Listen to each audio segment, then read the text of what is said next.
Tarbiyah Sunnah Channel. Lillah Nyunnah Merenah. Bismillahirrahmanirrahim. Assalamualaikum warahmatullahi wabarakatuh. Alhamdulillahilladzi hadana lihadza wa ma kunna linahtadiya laula an hadana Allah. Wa asyhadu an la ilaha illallah wahdahu la syarika lah. Iqraran bihi wa tauhidan wa asyhadu anna Muhammadan abduhu wa rasuluh sallallahu alaihi wa ala alihi wa ashabihi wa sallama tasliman mazida wa ba'd. Ikhwati fillah, alhamdulillah kita kembali berjumpa. Pertemuan yang lalu kita sudah membahas beberapa makna dari sifat-sifat Allah Azza wa Jalla. Kita sudah terangkan wajib kita memahami, meyakini sifat yang Allah tetapkan sebagai sifat bagi dirinya, baik dalam Al-Quran atau sifat-sifat yang ditetapkan oleh Rasul SAW sebagai sifat Allah dalam hadis-hadisnya yang sahih dengan makna yang hakiki tanpa empat hal, tanpa tak mentakwil, menta'til. Ta'til ini akibat dari takwil, tanpa mentashbih atau mentamthil, dan tanpa mentakyif. Adapun arti mentakwil, takwil adalah sarful lafzi minal ma'nal mubadhiri min ila ma'nan akhar la yadullu alaihi lafz. Itu definisi dari ta'wil. Ta'wil itu artinya merubah makna yang terkandung dalam suatu kata, suatu lafaz kepada makna lain yang tidak ditunjukkan oleh lafaz tersebut. Seperti umpamanya lafaz nafas atau jiwa ditakwil kepada makna lain, artinya selain diri Allah. Atau seperti lafaz tangan, kemudian ditakwil, dirubah kepada makna nikmat atau kekuasaan. Seperti lafaz istiwa yang artinya tegak, diubah maknanya menjadi menguasai, sama dengan tangan tadi. Seperti contohnya umpamanya turunnya Allah Azza wa Jalla ditakwil dengan turunnya rahmatnya dan seterusnya. Sedangkan makna aslinya ditolak dan diingkari. Akibatnya ketika tangan yang maknanya hakiki tangan, tapi hakikat dari tangannya yang tidak sama dengan tangan makhluk manapun, sifat tangan bagi Allah ditolak, diingkari, lalu itu akibat dari memahami tangan dengan makna kekuasaan. Dan begitulah, itu ta'wil. Oleh karena itu, ta'wil terlarang disebabkan karena beberapa alasan. Pertama, ta'wil itu bahasa kitanya sikap sotoy tentang sifat-sifat Allah, sok tahu. Allah menerangkan tentang sifat dirinya dengan penjelasan yang gamblang, tapi dia merasa lebih tahu tentang Allah daripada Allah sendiri. Lalu makna sifat-sifat itu diubah kepada makna lain dan sifat aslinya diingkari. Dia merasa lebih tahu baik dari Allah ataupun dari Rasul SAW tentang Allah Subhanahu wa Ta'ala. Kedua, terlarangnya takwil karena berbicara tentang Allah tanpa ilmu. Dia tidak mengenal Allah, tidak tahu Allah. Tidak ada makhluk yang tahu tentang Allah kecuali sebatas informasi dari Allah tentang Allah. Bagaimana kita tahu tentang Allah? Melalui informasi dari Allah tentang diri Allah. Dan Allah sudah memberi informasi tentang dirinya dengan mengenalkan beberapa sifatnya. Dengan demikian mentakwil sifat Allah kepada makna lain berarti berbicara tentang Allah tanpa ilmu. Dan ini terlarang. Wa an taqulu 'ala Allahi ma la ta'lamun. Allah hanya mengharamkan beberapa perkara besar, di antaranya berbicara tentang Allah tanpa ilmu. Ketiganya, takwil itu berakibat ta'til, mengingkari sifat Allah yang sebenarnya. Di antara beberapa contoh takwil yang dilakukan oleh kalangan Jahmiyah dan Mu'tazilah.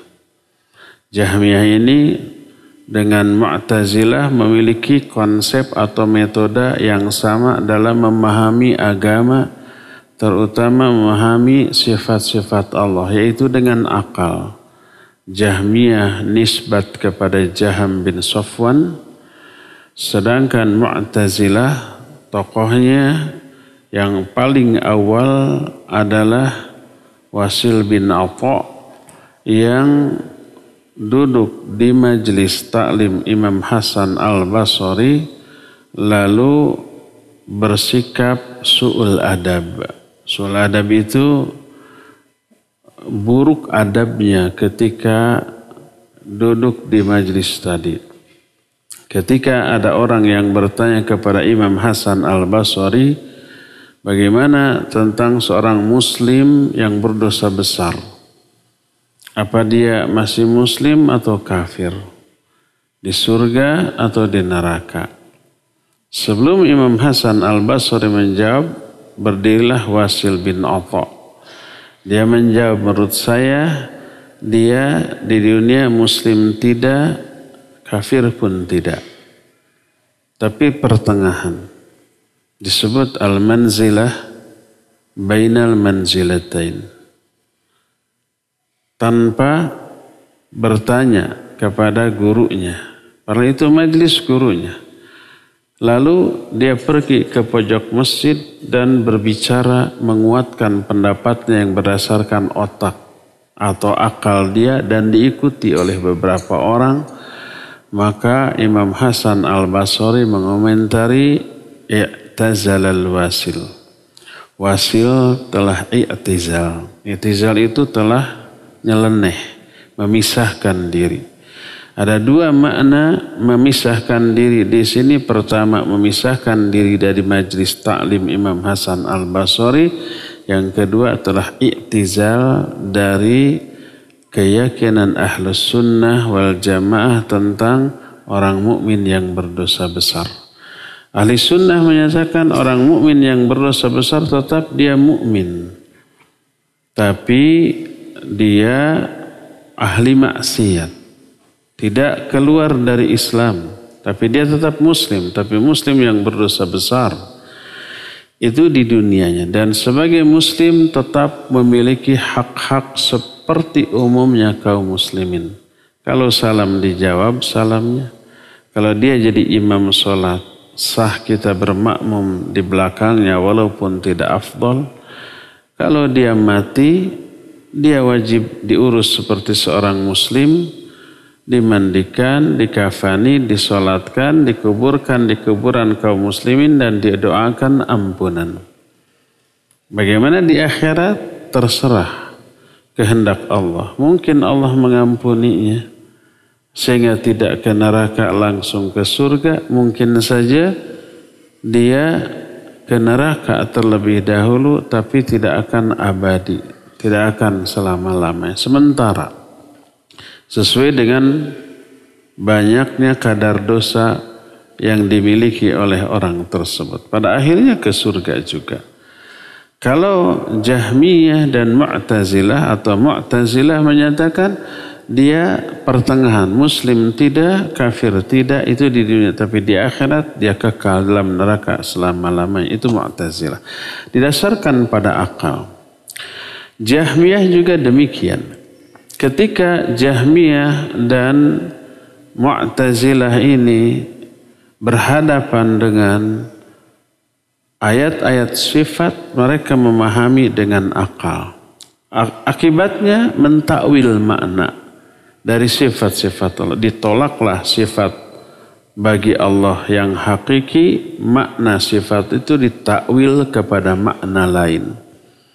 Karena menurut mereka kalau Allah punya sifat berarti serupa dengan makhluk. Jadi kalau Allah berbicara, makhluk berbicara, enggak mungkin Allah tidak bicara. Kalau umpamanya Allah makhluk melihat, Allah melihat berarti sama, Allah tidak melihat. Dan seterusnya begitu. Sama dengan Allah istiwa di atas arsy, oh sama dengan makhluk dong. Akhirnya Allah tidak istiwa di atas arsy. Istiwanya ditakwil kepada makna lain. Itu konsep atau cara berpikir Jahmiyah dan Mu'tazilah. Ya. Tanpa dia sadari, dengan ditolaknya sifat Allah tersebut, mereka menyamakan Allah dengan makhluk yang lebih hina. Kalau Allah tidak melihat, apakah tidak sama dengan makhluk? Ada makhluk yang tidak melihat? Banyak. Kalau Allah tidak mendengar, apakah tidak sama dengan makhluk? Ada enggak makhluk yang tidak mendengar? Banyak. Kalau Allah tidak bertangan, kalau Allah bertangan sama dong dengan makhluk. Kita balikan. Kalau tidak bertangan, tidak samakah dengan makhluk? Adakah makhluk yang tak bertangan? Banyak, lebih hina. Jadi mereka termakan oleh akalnya sendiri. Nah, di antara takwil yang mereka lakukan tentang kalamullah. Allah berbicara. Wa kallamallahu Musa taklima. Mereka bilang enggak. Kalau Allah berbicara sama dengan makhluk. Makanya Allah tidak berbicara. Ayat-ayat yang menyatakan Allah berbicara ditakwil kepada makna lain atau dirubah lafadznya. Kalau zaman baheula, tulisan Al-Quran itu kan gundul ya enggak? Tidak bersyakal. Tidak ada fathah, kasrah, tanwin, ataupun dhammah atau yang sejenisnya, enggak ada. Gundul. Kok bisa baca? Ya bisa, karena ada kaidah yang disebut dengan ilmu nahwu. Nah, ketika membaca wa kallamallahu Musa taklima, mereka merubah.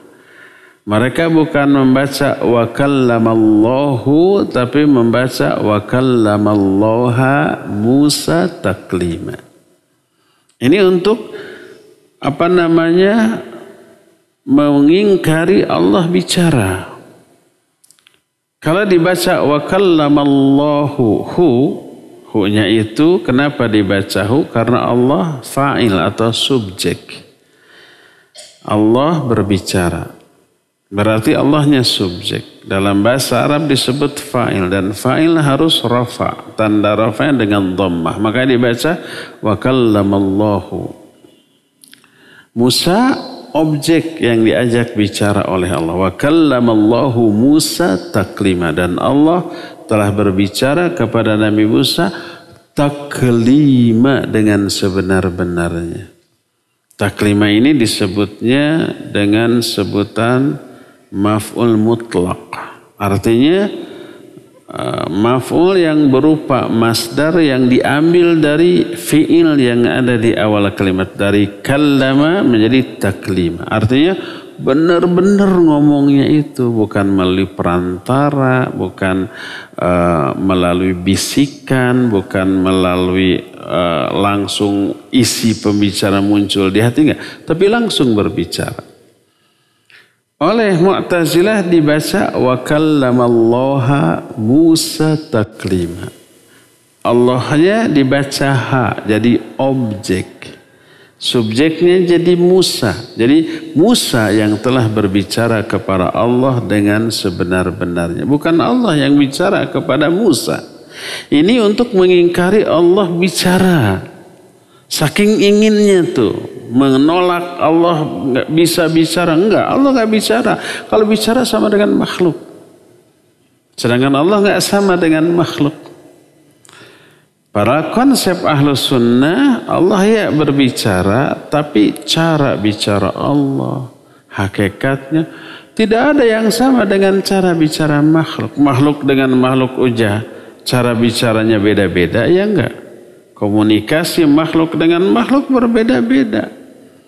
Manusia dengan berbicara kepada sama manusia, binatang kepada sama binatang, berbeda cara bicaranya. Satu binatang dengan binatang lain aja berbeda. Ayam dengan kucing beda cara bicaranya. Demikian juga semut dengan semut mungkin bicaranya komunikasinya lewat antena, kan punya antenanya, saling mengirim sinyal mungkin gitu tanpa harus ada satelit. Makhluk dengan makhluk, binatang dengan binatang sudah berbeda, apalagi dengan Khalik. Itu laisa kamitslihi syai'unnya itu di sana. Tapi Allah bicara, wajib kita yakini Allah bicara. Tapi cara bicara, hakikat bicaranya berbeda dengan makhluk, tak ada yang sama. Nah, jadi wa kallamallahu Musa taklima, artinya Allah berbicara kepada Nabi Musa dengan sebenar-benarnya. Oleh mereka dibaca wa kallamallaha Musa taklima. Allahnya dibaca ha, mansub. Karena dia maf'ulun bih atau objek. Musanya subjek. Jadi Musa yang berbicara kepada Allah. Allahnya tidak bicara. Maka dibantah oleh para ulama. Bagaimana cara membaca ayat itu. Dan secara nahu, baik dibaca wa kallamallahu atau wa kallamallaha, mungkin benar dua-duanya secara nahu. Hanya maknanya jadi berbeda, terbalik. Terus bagaimana cara menentukan mana yang benar? Ada riwayat. Bagaimana Nabi dan para sahabat membaca ayat itu. Dibaca wa kallamallahu atau loha. Sebagaimana dari Ali Abi Bakar bin Iyash. Dia berkata, ma qara'a hadza illa kafir. Tidak ada yang membaca ayat ini dengan cara membaca Mu'tazilah kecuali dia kafir. Karena mengingkari sifat Allah. Terus berkata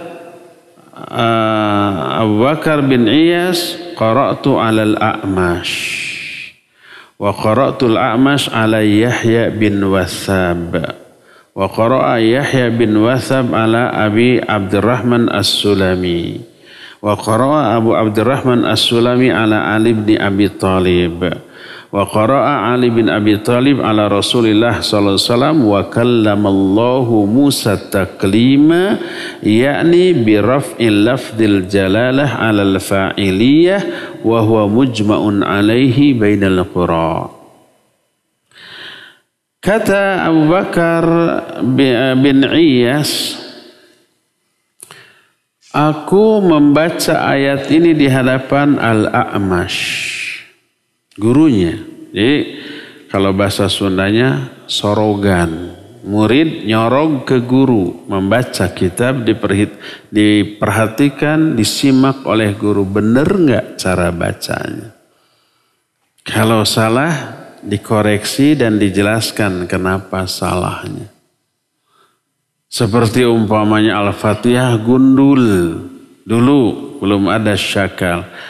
Bagaimana cara membaca Al-Fatihah yang benar? Disorog ke gurunya.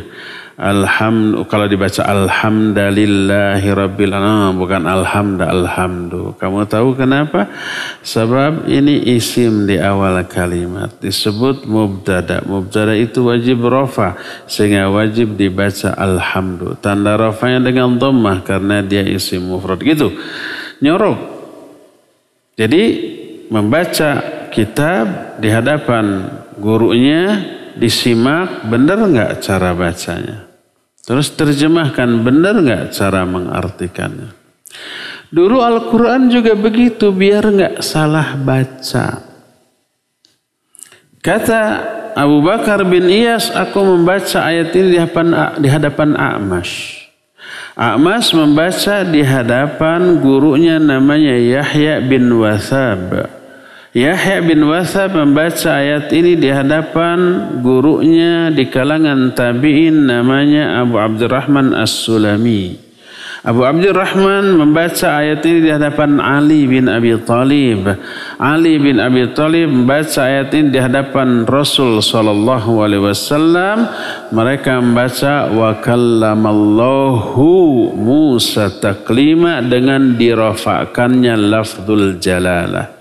Dirafa'kannya lafaz Allah, wa kallamallahu Musa taklima, karena Allahnya sebagai fa'il, sebagai subjek. Jadi Allah lah yang berbicara, bukan Musa. Wa huwa mujma'un alaihi bainal qura, dan ini hal yang disepakati oleh para ahli qiraat.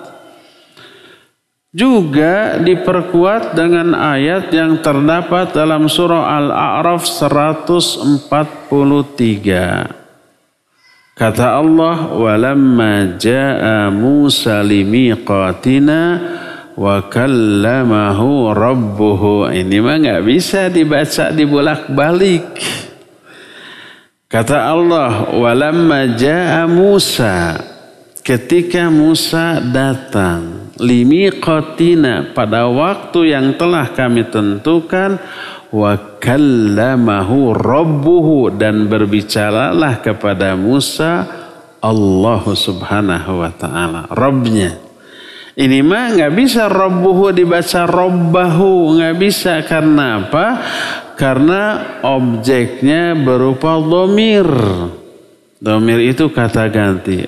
Wa kallamahu, hu-nya itu objek, itu disebutnya maf'ulun bih, dan didahulukan daripada subjeknya karena dia berupa dhamir. Dhamir itu kata ganti.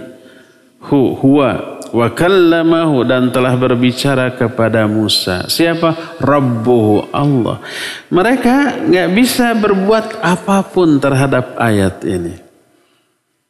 Oleh karena itu terbantahlah takwil yang dilakukan oleh kalangan Mu'tazilah dan Jahmiyah dalam menolak sifat kalam bagi Allah Azza wa Jalla. Terbantah. Ini contoh takwil yang bahaya yang pertama. Contoh kedua, mereka mentakwil salah satu sifat dari Allah, nafas. Allah punya nafas, Allah punya jiwa. Ditolak oleh Mu'tazilah dan Jahmiyah, karena kalau Allah punya jiwa sama dengan makhluk. Manusia punya jiwa, kemudian binatang, jin, malaikat, semua punya jiwa, dan ketika jiwanya dicabut mati. Dicabut dari jasadnya mati. Kalau Allah punya jiwa sama dengan makhluk, makanya ditolak. Walaupun Allah menerangkan dalam beberapa ayat Allah punya jiwa, mereka tolak karena dianggap kalau punya jiwa sama dengan makhluk. Mereka tidak berpikir kalau mereka ditanya dengan pertanyaan sebaliknya, kalau Allah tidak punya jiwa, apa tidak sama dengan makhluk? Ada makhluk yang tidak punya jiwa?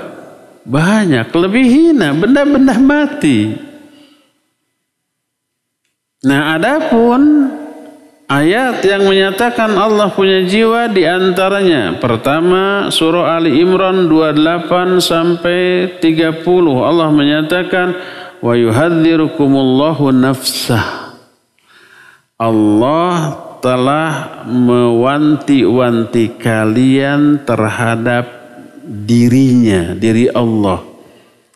Hati-hatilah dengan aku, gitulah. Nah, ketika mengungkapkan hati-hati dengan diri Allah, Allah mengungkapkan yuhadzirukumullahu nafsahu dengan lafaz nafs. Juga dalam surah Al-An'am ayat 54, kataba rabbukum ala nafsihi rahmah. Allah telah mewajibkan sifat rahmat atas dirinya. Allah itu mewajibkan dirinya untuk memiliki sifat rahmah, penyayang kepada makhluknya. Nah, di sini disebut kepada dirinya. Ketika Nabi Isa alaihissalatu wassalam nanti di hari kiamat dipanggil, "Hai Isa, apakah dulu waktu di dunia kamu berkata kepada manusia, ittakhiduni wa ummiya ilahaini min dunillah? Jadikan aku dan ibuku sebagai dua sesembahan selain Allah." Kata Nabi Isa, "Maha suci Engkau ya Allah. Tidaklah layak aku mengatakan apa yang tidak pantas aku katakan.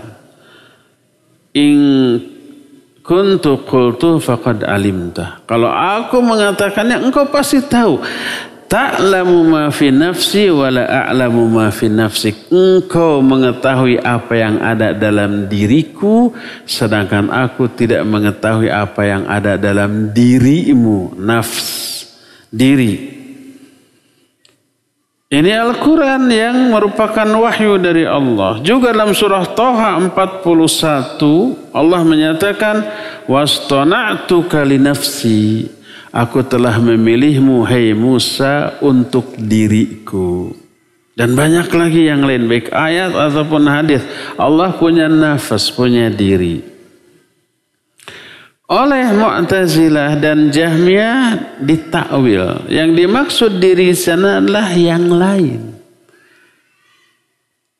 Dan ini tidak nyambung, masa diri atau nafas atau jiwa diartikan dengan makna yang sama sekali makna ini tidak terkandung dalam lafaz nafas. Ini yang disebut ta'wil. Oleh karena itulah maka sungguh ganjil, aneh dan tidak bisa difahami kalau yang dimaksud nafas atau diri Allah di sana ditakwil dengan makna yang lain. Coba, wa yuhadzirukumullahu nafsahu diartikan Allah menakut-nakuti kalian dengan yang lain. Apa maknanya? Kataba rabbukum ala nafsi rahmah. Allah telah mewajibkan rahmah atas dirinya. Dirinya diganti dengan makna yang lain. Allah telah mewajibkan rahmah atas yang lain. Coba bayangkan. Ketika Nabi Isa menyatakan, engkau mengetahui apa yang ada dalam diriku, aku tidak mengetahui apa yang ada dalam dirimu. Coba nafas di sini diartikan yang lain. Engkau mengetahui apa yang lain dari diriku, sedangkan aku tidak mengetahui selain dirimu. Apakah begitu maknanya? Ketika Allah menyatakan kepada Musa, aku telah memilihmu untuk diriku, diartikan aku telah memilihmu untuk yang lain. Jadi nggak nyambung, jadi bingung. Dari sinilah maka terlihat kebatilan dari takwil yang dilakukan kalangan Mu'tazilah dan Jahmiyah ini.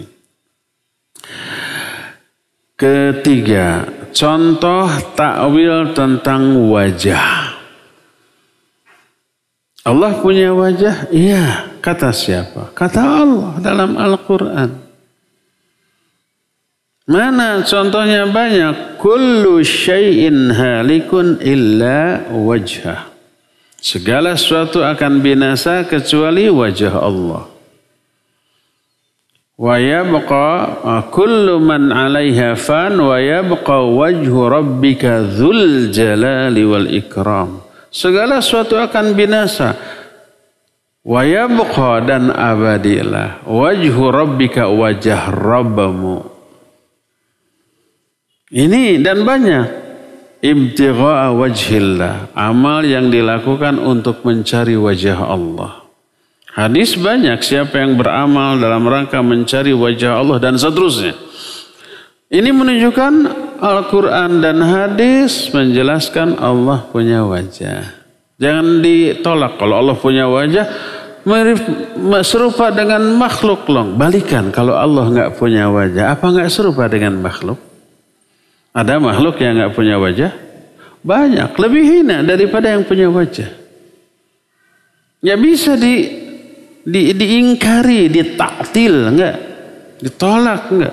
Wajib kita yakini Allah punya wajah. Dan kalau gitu serupa dengan makhluk. Nah, tidak, karena wajah Allah tidak ada yang menyerupai dengan makhluk manapun.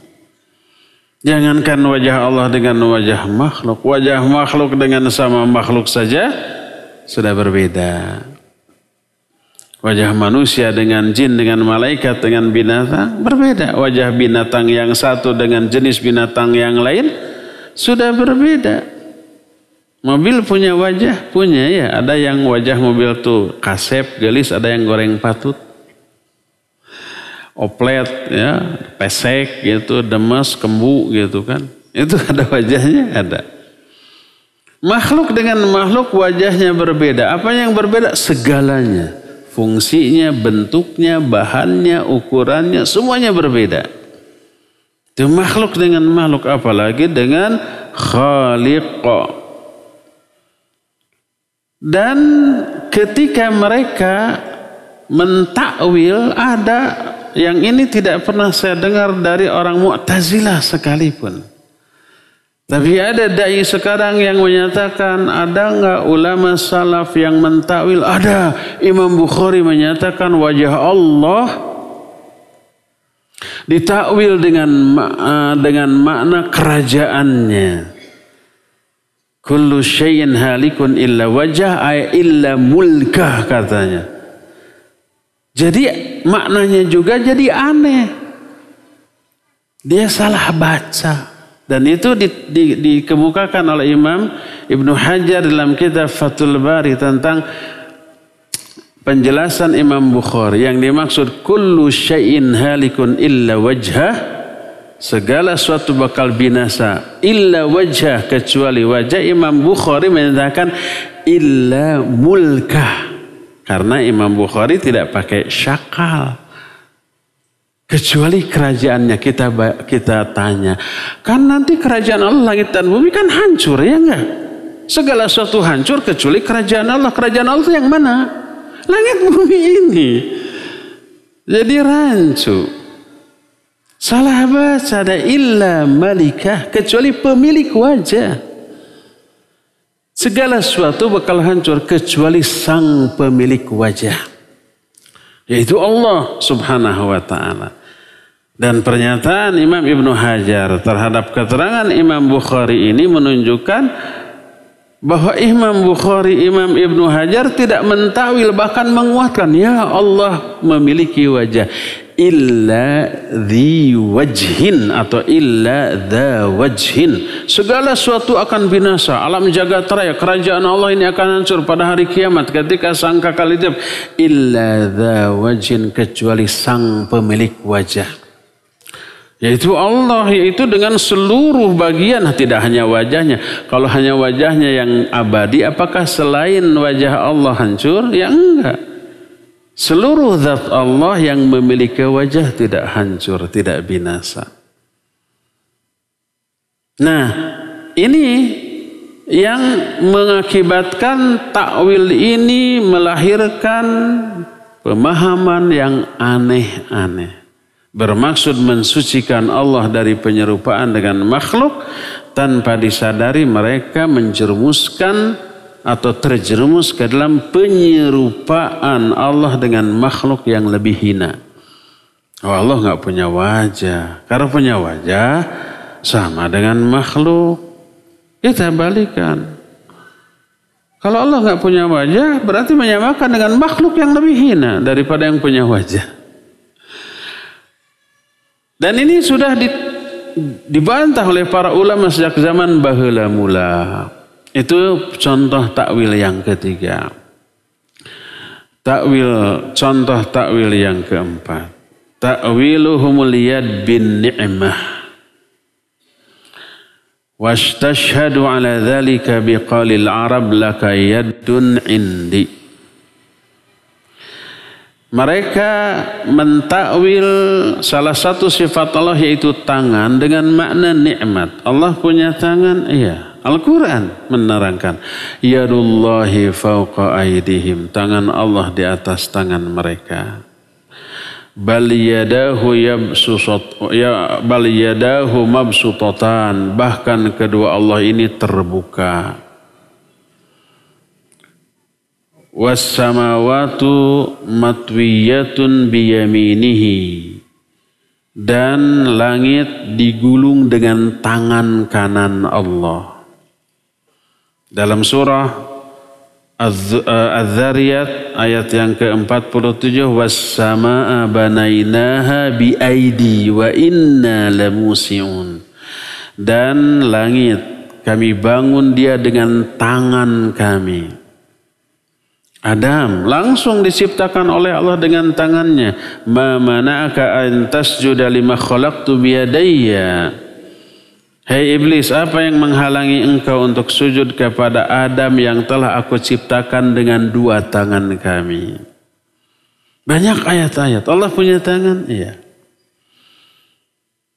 Banyak orang menolak, mengingkari. Iya. Oh, kalau Allah punya tangan, mirip makhluk.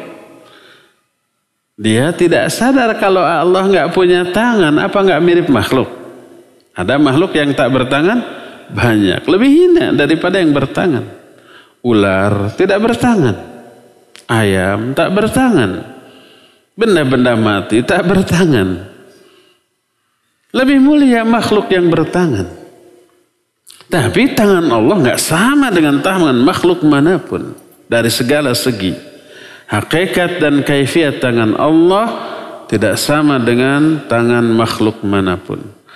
Dan ketika tangan diartikan nikmat, dan mereka Mu'tazilah memaknai tangan dengan dua makna, nikmat dan kekuatan atau kekuasaan. Berhujjah dengan pepatah dari orang Arab menyatakan laka yadun indi, engkau punya tangan di sampingku. Artinya engkau memiliki nikmat yang aku sediakan untukmu. Maka ketika tangan dengan makna nikmat ini diaplikasikan dalam ayat, jadi aneh. Bal yadahu mabsutatan, bahkan kedua tangan Allah terbuka. Kedua tangannya diartikan bahkan kedua nikmat Allah. Kok nikmat Allah cuma dua? Padahal nikmat Allah tidak terhitung. Wa in ta'uddu nikmatallahi la tuhsuha. Nggak terhitung saking banyaknya. Ketika Allah berfirman, apa yang menghalangimu hai iblis untuk bersujud kepada Adam yang telah aku ciptakan dengan tanganku? Lalu di tangan di sana diartikan nikmatku. Jadi nggak nyambung. Dan langit digulung dengan tangan kanan Allah. Ayat itu yang terdapat dalam Al-Quran surah Az-Zumar ayat 27. Coba tangan di sana diartikan apa? Nikmat, dan langit Allah gulung dengan nikmat Allah. Ternyambung. Ada lagi yang mengartikan tangan di sana kekuatan atau kekuasaan. Yadullahi fawqa aydihim. Tangan Allah di atas tangan mereka, artinya kekuasaan Allah di atas kekuasaan mereka. Coba terapkan ke dalam ayat-ayat lain tentang tangan. Bahkan kedua tangan Allah terbentang atau terbuka. Bahkan kedua kekuasaan Allah terbuka. Apa maknanya kekuasaan Allah terbuka? Dan dua lagi. Terus kami ciptakan Adam dengan tangan kami. Kami ciptakan Adam dengan kekuasaan kami. Semua makhluk Allah ciptakan dengan kekuasaan Allah ya. Kalau begitu nggak ada istimewanya Adam. Padahal Adam diistimewakan oleh Allah karena langsung diciptakan oleh tangan Allah. Itu yang menyebabkan dahulu nanti di alam mahsyar manusia berbondong-bondong datang ke Adam minta syafaat. Salah satunya disebut oleh Rasul sallallahu alaihi wasallam, manusia berkata, anta Adam abun nas khalaqakallahu biyadih.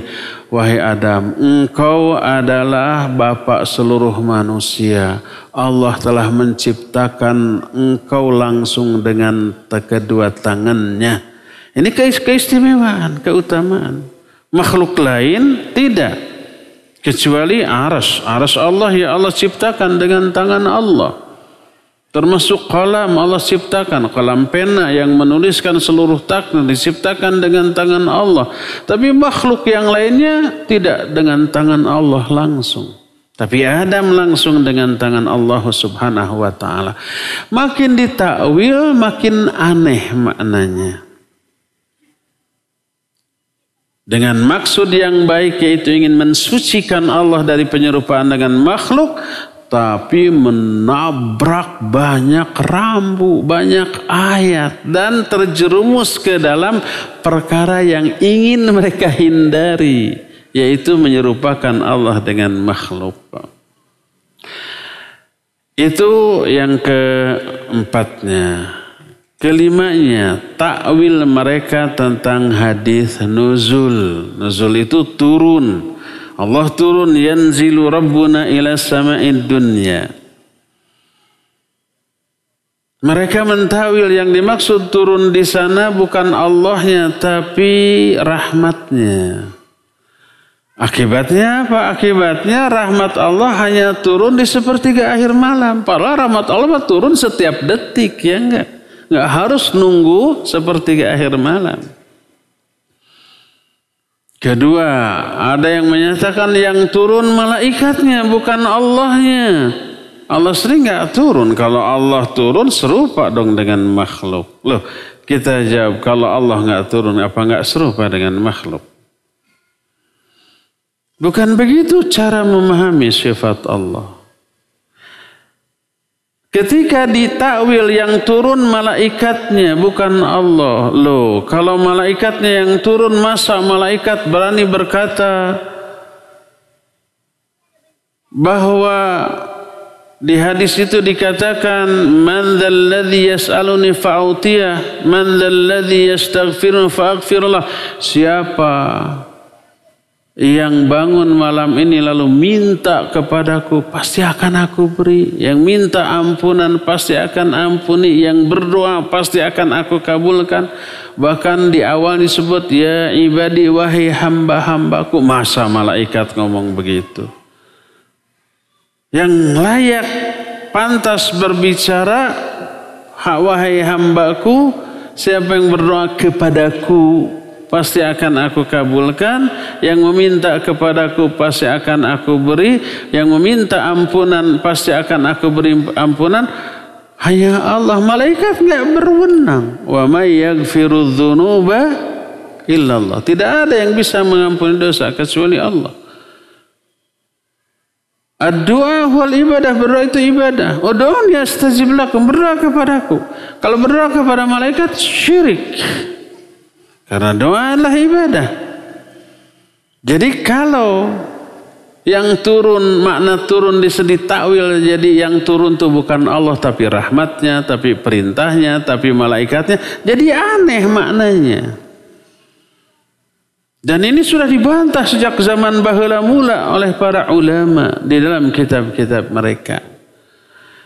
Tapi tetap kekeh karena banyak orang yang tidak membaca, membongkar penjelasan para ulama tentang asma dan sifat Allah. Tapi mereka berpikir memahami dengan akalnya, dengan otaknya. Akhirnya mentakwil sifat Allah. Dan efek dari mentakwil, mentaktil sifat Allah. Oh, Allah nggak istiwa di atas aras. Karena kalau istiwa bermakna Allah butuh aras. Bermakna arasnya lebih besar daripada Allah. Kalau arasnya hancur, Allahnya jatuh. Itu akalnya yang ngomong. Karena akalnya menganggap menyamakan sifat Allah dengan sifat makhluk. Kalau Allah istiwa di atas aras, dia menyamakan istiwanya Allah dengan istiwanya makhluk di atas sebuah benda. Nempel, butuh, dan benda itu lebih besar daripada kita yang gitu. Karena akalnya menyamakan. Padahal istiwanya di atas Allah di atas aras tidak sama dengan istiwanya makhluk di atas makhluk lainnya. Tidak nempel, tidak butuh, tidak berarti arasnya lebih besar, tidak. Ba'inun min khalqih. Allah itu terpisah dengan makhluknya. La yahtaju ila makhluqatihi syai'al battah. Allah tidak butuh kepada makhluknya sedikit pun dalam bentuk apapun. Istiwanya Allah di atas aras, tidak menempel di atas aras, tidak butuh aras, dan terpisah dari seluruh makhluknya. Itu penjelasan para ulama. Maka tidak boleh itu diingkari lalu ditakwil. Ketika ditakwil maka sudah kita terangkan menjadi merendahkan Allah. Oh, istiwa di sana maknanya istaula, menguasai. Itu merendahkan Allah. Di mana merendahkan Allahnya? Pertama, tidaklah disebut istaula kecuali berkuasa dengan cara merebut dari kekuasaan pihak lain. Sudah kita terangkan makna istaula. Yang kedua, menyamakan dengan berkuasanya makhluk. Oh, kalau umpamanya presiden duduk di atas kursi presiden 5 tahun. Apakah maknanya duduk aja selama 5 tahun di kursi? Kan enggak. Tapi maknanya berkuasa. Presidennya bisa kemana-mana. Menyamakan istiwanya berkuasanya Allah di atas aras dengan berkuasanya orang di atas jabatannya. Itu malah merendahkan Allah. Maka jangan melakukan takwil, karena takwil melahirkan ta'til, dan itu hasil dari akal dan hawa nafsu manusia. Dan banyak lagi contoh-contoh takwil lainnya yang sejak zaman dahulu dibantah oleh para ulama. Ketika takwil ini tidak terbantah, maka lahir berbagai macam pemahaman yang keliru, yang salah tentang sifat Allah Subhanahu wa ta'ala. Ya, cukup sampai di sini saja. Sudah 1 jam yang kita habiskan dan kita masuki sekarang sesi tanya jawab.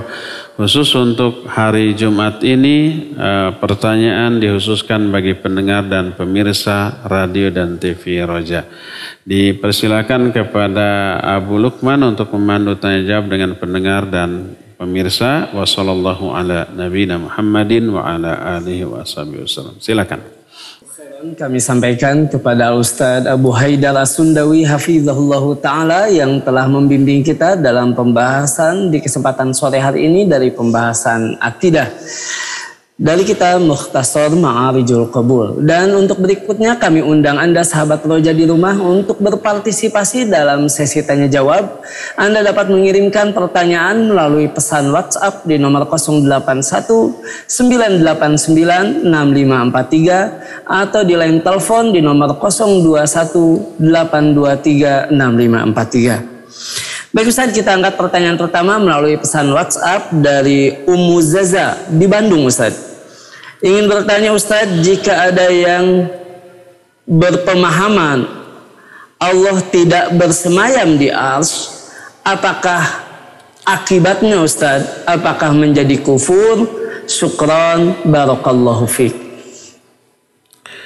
Taib, wa fika barakallah. Apa akibatnya kalau seorang tidak meyakini Allah istiwa di atas arsy? Apakah kufur? Tidak, tidak kufur. Para ulama tidak mengeluarkan kalangan Mu'tazilah dari Islam. Masuk ke dalam 72 golongan yang diterangkan dalam hadis. Sataftariqu ummati ala 73 firqah.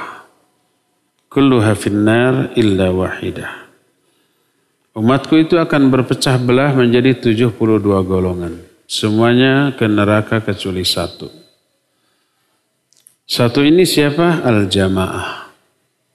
Ketika ditanya umal jamaah, Nabi menyatakan ma ana alaihi al-yauma wa ashabi. Itu orang-orang yang beserta aku dan para sahabatku pada hari ini. Orang-orang yang memiliki pemahaman, keyakinan seperti yang aku miliki beserta para sahabatku pada hari ini. Orang-orang yang mengikuti Nabi dan para sahabatnya. Itulah yang disebut dengan jamaah. Yang 72 golongan terancam dengan neraka. Terancam ya. Seperti terancamnya setiap orang yang melakukan dosa, maksiat, ghibah, dusta, mencela, menghina, mencuri, terancam. Bukan berarti vonis ini. Oh itu orang-orang yang mengaku ahlus sunnah itu selain mereka di neraka hanya mereka ke surga. Enggak begitu. Hanya terancam. Adapun ke surga ke nerakanya sekali lagi tergantung hasil akhir, amalan terakhir dan kalkulasi dari semua amalan. Adakah ahlu sunnah yang ke neraka? Ya pasti ada lah. Karena mungkin mereka itu terjerumus ke dalam beberapa dosa besar.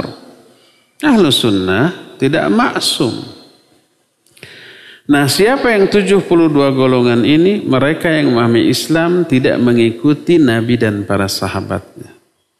Imam Asy-Syahrustani dalam kitab Al-Milal wan Nihal itu mencoba menghitung 72 golongan yang menyimpang tadi, yang terancam dengan neraka tadi. Nah di antaranya lahir istilah-istilah tadi Mu'tazilah ya, kemudian Maturidiyah, kemudian Syiah Zaidiyah dan seterusnya. Kalau Jahmiyah tidak dimasukkan ke dalam 72 golongan karena mereka di luar Islam. Kalau Mu'tazilah ya masuk 72 golongan. Jadi orang yang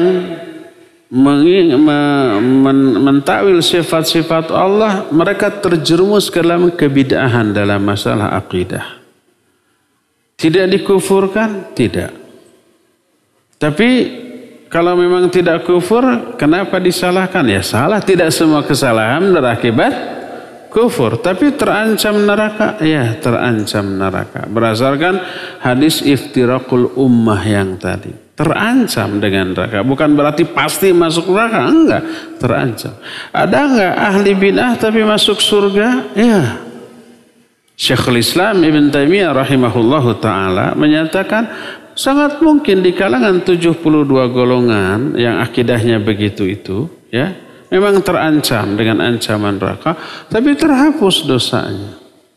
Baik karena mungkin tobat sebelumnya, banyak melakukan amalan penghapus dosa, dapat syafaat, dan seterusnya. Ya. Itu penjelasan ulama yang sangat dituduh sangat keras kepada kebid'ahan Syekhul Islam Ibn Taimiyah rahimahullah. Beliau menyatakan sangat mungkin di kalangan para pelaku kebid'ahan masuk surga. Iya. Bukankah semua bid'ah itu dolalah dan sesat dan setiap kesesatan neraka itu ancaman? Sama dengan kita. Pasti kita pernah dusta, pernah ghibah, terasa atau tidak? Apakah kita pasti masuk neraka? Ya, kita terancam karena ada ancaman ayat hadis azab bagi pelaku maksiat tadi. Tapi mungkin terhapus. Oleh apa? Mungkin kita tobat, mungkin istighfar, mungkin kita banyak infak sedekah, mungkin kita banyak melakukan kebaikan-kebaikan. Dan ini makna yang tercakup dalam sebuah ayat yang general. Innallaha la yaghfiru ayyushraka bihi wa yaghfiru ma duna dzalika liman yasha. Sungguhnya Allah tidak akan mengampuni dosa syirik kalau terbawa mati, tidak ditobati, nggak ada ampunannya, neraka selama-lamanya. Tapi mengampuni dosa selain syirik kalau terbawa mati. Kata Syekhul Islam Ibn Taimiyah dalam kitab Ahkamu Uswatul Mu'minin, ayat ini tentang orang yang tidak tobat. Syirik, tidak tobat, terbawa mati, nggak diampuni. Selain syirik, tidak tobat, terbawa mati, mungkin diampuni. Termasuk dosa-dosa besar. Baik itu dosa besar mabuk, zina, judi, membunuh. Apakah semuanya diampuni enggak? Liman yasha, tidak semua. Bagi orang-orang yang Allah kehendaki. Ada yang diampuni, ada yang tidak. Yang diampuni siapa saja? Yang banyak melakukan kebaikan. Kita pernah mendengar kisah seorang pelacur memberi minum anjing yang kehausan. Dia tidak tobat dari melacurnya. Tapi terhapus dengan memberi minum kepada kepada anjing, binatang najis yang kehausan. Tidak disebutkan terhapusnya karena tobat, tidak. Tapi karena memberi minum. Tapi ada tapinya, momennya itu loh. Dia memberi minum itu di saat orang itu benar, anjing itu benar mau mati kalau nggak dikasih minum. Terus perjuangan mengambil airnya kan turun ke bawah ya. Terjal, digigit. Bukan asal memberi minum. Tidak bisa. Ini diamalkan oleh para pelacur sekarang. Malamnya melacur, besoknya cari anjing. Terhapus. Enggak, momennya beda. Kalau memberi minum anjing yang kehausan berakibat diampuni dosa, apalagi memberi makan minum manusia. Manusia yang sangat-sangat membutuhkan. Apalagi sesama muslim. Itu amal yang paling dicintai oleh Allah. Ahabul a'mali ilallah sururun tudkhiluhu ala qalbil muslim. Disebut taqdi anhu dainan takshifu anhu kurbatan tatradu anhu ju'an. Amal yang paling dicintai oleh Allah, memasukkan kebahagiaan terhadap hati sama muslim, membayarkan hutang-hutangnya, melepaskan dia dari kesulitan, menghilangkan kelaparan dari dirinya. Jangankan kepada orang, kepada anjing yang kehausan aja diampuni dosanya. Jadi kalau kita menyatakan perbuatan ini menyimpang, bid'ah, haram, terancam neraka, terancam bukan berarti vonis. Itu memvonis orang lain dengan vonis neraka, mengkafirkan, menuduh sesat, hanya dirinya dan kelompoknya yang ke surga. Sendirianlah kamu kesepian di surga, apa enak kan gitunya orang-orang yang nyinyir, sentimen, barijeng, ilmiah gitu. Membantah secara ilmiah nggak mampu, akhirnya nyinyir, akhirnya menghina, akhirnya pasang badan, membubarkan kan gitu ya. Kalau orang otaknya sudah tidak mampu, kafaah ilmiahnya tidak mencukupi, ya power, ya celaan gitu. Itu celaan, hinaan, ejekan, apalagi ada tindakan fisik membubarkan, menggagalkan, itu menunjukkan kelemahan kafaah ilmiah dia. Tidak mampu secara ilmiah, tapi ingin mencegah gimananya, gitu akhirnya tuh. Dan kita sama sekali tidak melakukan seperti yang dilakukan oleh orang-orang seperti itu. Ada ejekan, ada bantahan, ada tuduhan, kita bantah saja secara ilmiah. Percaya henteu kajin. Wallahu a'lam bishawab. Silakan lagi Adiar, Abu Luqman. Baik, kita angkat kembali pertanyaan Ustaz dari pesan WhatsApp dari Ibu Mur di Ngawi, Jawa Timur. Mohon maaf Ustadz, pertanyaan di luar tema. Saya diantari nasi sama lauk soto ayam Ustadz dari acara Tingkeban, yaitu bulan ke-7 kehamilan. Apa yang boleh atau halal dimakan dan yang tidak boleh dimakan Ustadz? Mohon penjelasannya. Taib, Ibu Nur di Ngawi, Barakallahu Fik, Jawa Timur ya. Bagaimana hukum makanan yang berasal dari acara-acara yang terlarang secara syar'i? Hukum asal makanan halal, kecuali kalau ada dalil yang mengharamkannya. Selama tidak ada dalil yang mengharamkannya, maka tetap dalam kehalalannya. Ternyata tidak ada dalil yang mengharamkan makanan yang bersumber dari acara-acara terlarang. Tak ada. Yang ada, kalau hasil mencuri, hasil menipu, riba kayak gitu ya jelas dalilnya. Tapi makanan yang bersumber dari acara syirik sekalipun tidak ada dalil yang mengharamkannya, bahkan dalil yang ada menguatkan kehalalannya. Sebagaimana dalil ini dinukil oleh Syekh bin Baz rahimahullah dalam kitab tahqiq terhadap kitab Fathul Majid syarah kitab Tauhid yang dulu pernah kita bahas. Kehalalannya dikuatkan dengan apa yang dilakukan oleh Nabi alaihi salatu wassalam zaman dahulu. Beliau suka mengambil baik makanan atau uang yang disajikan oleh orang-orang musyrik untuk berhala-berhala mereka. Mereka kan memberikan sesajian, baik berupa makanan atau kadang uang. Disebut sebagai infak fi sabili taghut. Infak di jalan taghut, karena yang mereka sembah taghut selain Allah. Oleh Nabi SAW diambil, dibagikan, diberikan kepada para sahabat yang tidak mampu. Sebagian uangnya diberikan kepada sahabat untuk melunasi hutangnya. Ini menjadi dalil tentang kehalalan baik uang ataupun makanan dari acara yang bahkan ini syirik karena sesajian untuk berhala.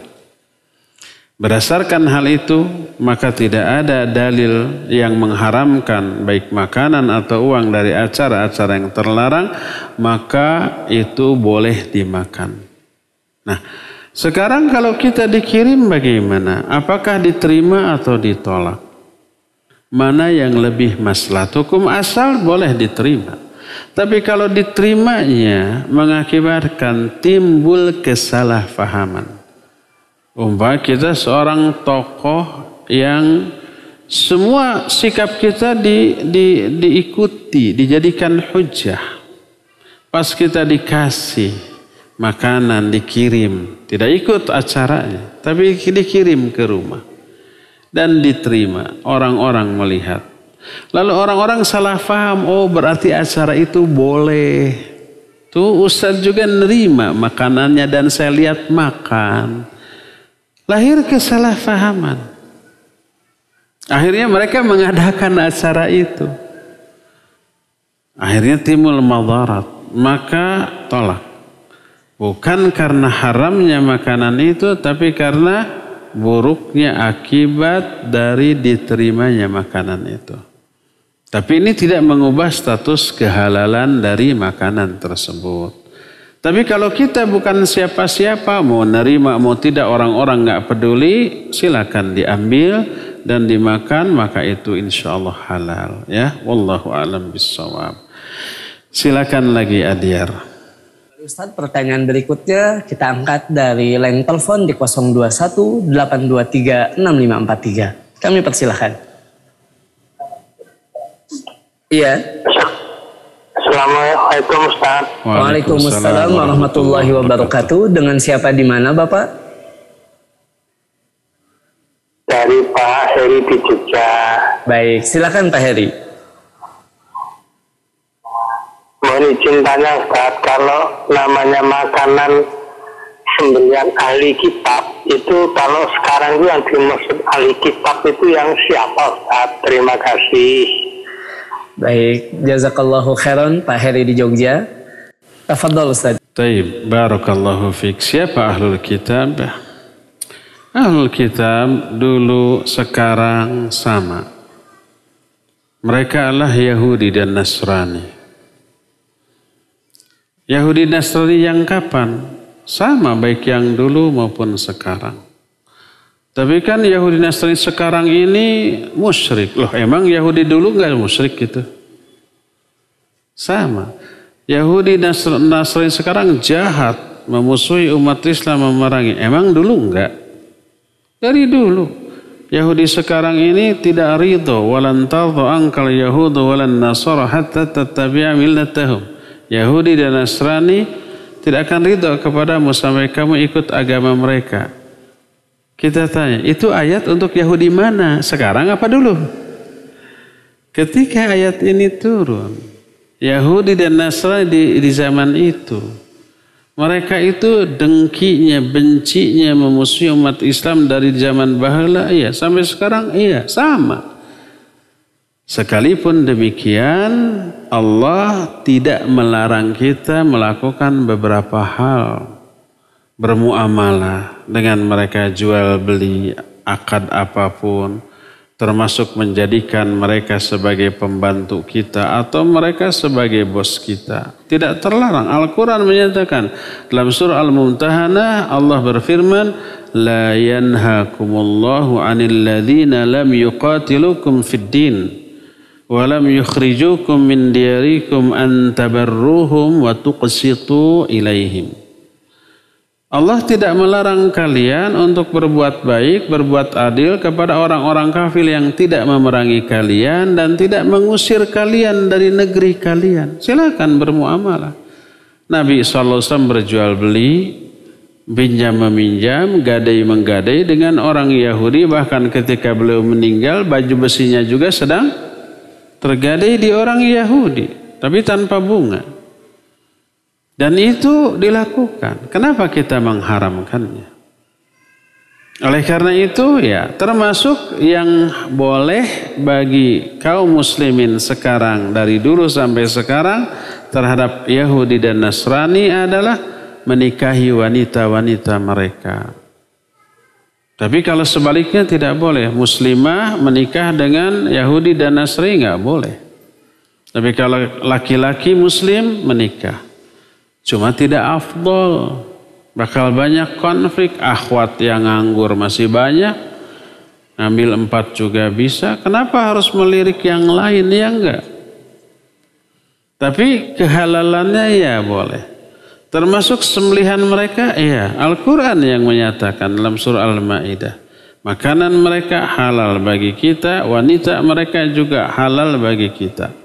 Adapun selain ahlul kitab, agama Hindu, agama Buddha, ateis gitu ya, selain Yahudi Nasrani, tidak boleh wanita-wanita yang dinikahi. Awas tuh, yang punya anak, silakanlah kamu ke orang kafir juga boleh, Yahudi dan Nasrani boleh. Hati-hati itu, ahwat banyak loh. Boleh ya, tapi tidak afdol. Nah, kepada yang agamanya Hindu, Buddha, jangan, nggak sah. Zina selamanya nanti. Kalau negara membolehkan, terserah. Yang saya tahu nggak boleh. Tapi kemudian ini hak asasi perung tetap dianggap zina. Haram, berdosa selamanya. Sampai mereka bertobat. Ya. Dan ketika bertobat, apakah cerai? Bukan cerai. Fasakh, tadinya juga bukan suami istri. Rusak sudah. Ya. Berdasarkan hal itulah maka Yahudi dan Nasrani yang sekarang iya sama dengan Yahudi dan Nasrani yang dahulu, hukum yang diterapkan sama. Para wanitanya boleh dinikahi tapi tidak afdol, makanannya halal bagi kita dan boleh kita bermuamalah dengan mereka. Wallahu a'lam. Yang terakhir ya Adyar ya, silakan. Jazakallahu khairan Ustaz atas penjelasannya. Dan pertanyaan terakhir kita ambil dari pesan WhatsApp Ustaz dari hamba Allah di Sambas, Kalimantan Barat Ustaz. Ingin bertanya, kalau ada Ustadz mentakwil sifat Allah Ustadz, apakah ceramahnya seluruhnya harus ditinggalkan walaupun tema ceramahnya bukan tentang sifat Allah? Mohon penjelasannya Ustadz. Baik, barakallahu fiik. Kalau sekarang umpamanya kita berobat kepada orang yang bukan dokter, bukan terapis yang memiliki lisensi. Kita tahu, oh bahaya ini. Penyakitnya bisa tambah parah, lama sembuh bahkan terancam kematian karena bisa fatal. Akibatnya kita tidak mau berobat, tidak percaya. Nah sekarang, kalau dia buka bengkel, kira-kira percaya apa enggak? Jangan-jangan kayak mengobatin tuh, pura-pura tahu mesin padahal tidak. Motor mobil kita dimasukkan ke sana, tambah rusak. Terus umpamanya dia buka jasa umpamanya pengurusan dokumen. Jangan-jangan kayak pengobatan, dia nggak tahu ngurus itu tapi sotoy. Akhirnya untuk urusan dunia aja sekali dia punya aib dalam satu bidang, kita nggak percaya di bidang-bidang lainnya. Apalagi ini urusan agama, ini urusan manhaj. Apa itu manhaj? Manhaj itu tariqatul faham lil kitabi was sunnah. Metode cara memahami Quran Sunnah. Beda manhaj, beda akidah, beda pemahaman, beda pengamalan. Qurannya sama, hadisnya sama, difahami dengan cara yang berbeda, melahirkan kesimpulan yang berbeda. Kalau dia mentakwil ayat-ayat tentang sifat Allah, itu metode dia memahami agama ini. Dan itu pasti dia lakukan di bidang selain memahami asma dan sifat. Betapa banyaknya orang, da'i, dia mungkin hafal Quran, hafal banyak hadis, lalu dia menurut saya ayat ini begini. Dari sini turun ke ayat ini, dari sini lari ke ayat sana. Dihubung-hubungkan dengan otaknya. Itu yang dimaksud berbicara tentang kitab Allah dengan akal, bukan dengan ilmu. Adapun yang kita lakukan ayat ini menurut ulama dalam kitab tafsirnya juz sekian halaman sekian maknanya begini-begini, merujuk ke ahlinya. Bukan otak kita yang memahami dikait-kaitan dengan ayat, dikaitkan dengan hadis. Seperti berkaitan padahal tidak berkaitan. Itu yang seharusnya kita fas'alu ahla dzikri, tanya ke ahlinya kalau kalian tidak tahu. Ini yang menjadi latar belakang kita. Kenapa kajian kita ini kajian kitab? Tidak tematik, tidak berdasarkan rumusan ustadznya. Kalau ustadz itu ulama besar bolehlah, mujtahid bolehlah. Kalau ustadz bukan ulama, maka rujuk ke ulama, bahas kitab, sampaikan. Adapun kalau merumuskan sendiri, ya, ayat ini kaitkan, akhirnya itu berbahaya. Dan itulah yang disebut dengan manhaj, metode dalam memahami Quran Sunnah. Quran Sunnahnya sama, difahami oleh 10 orang dengan cara yang berbeda, melahirkan kesimpulan yang berbeda, keyakinan yang berbeda, pengamalan yang berbeda. Mana yang benar? Yang benar adalah memahami Quran Sunnah berdasarkan pemahaman ahlinya. Nabi, para sahabat, para ulama yang mereka jelaskan dalam kitab-kitab mereka. Itu yang lebih selamat dan itu yang kita lakukan. Jadi kalau ada da'i yang mentakwil sifat-sifat Allah, itu indikasi dia melakukan hal itu di semua disiplin ilmu, di bidang hadis, di bidang fikih, usul fikih, tsaqafah Islamiyah dan seterusnya, ya. Dan itu berisiko. Dalam masalah yang fundamental seperti akidah, tauhid, asma sifat aja berani mentakwil. Apalagi yang lain-lain, ya. Demikian, wallahu a'lam bishawab. Cukup sampai di sini. Insyaallah kita jumpa lagi di hari Jumat yang akan datang melanjutkan kajian kitab ini. Subhanakallahumma bihamdika asyhadu an la ilaha illa anta astaghfiruka wa atubu ilaik. Walhamdulillahirabbil alamin. Wassalamualaikum warahmatullahi wabarakatuh.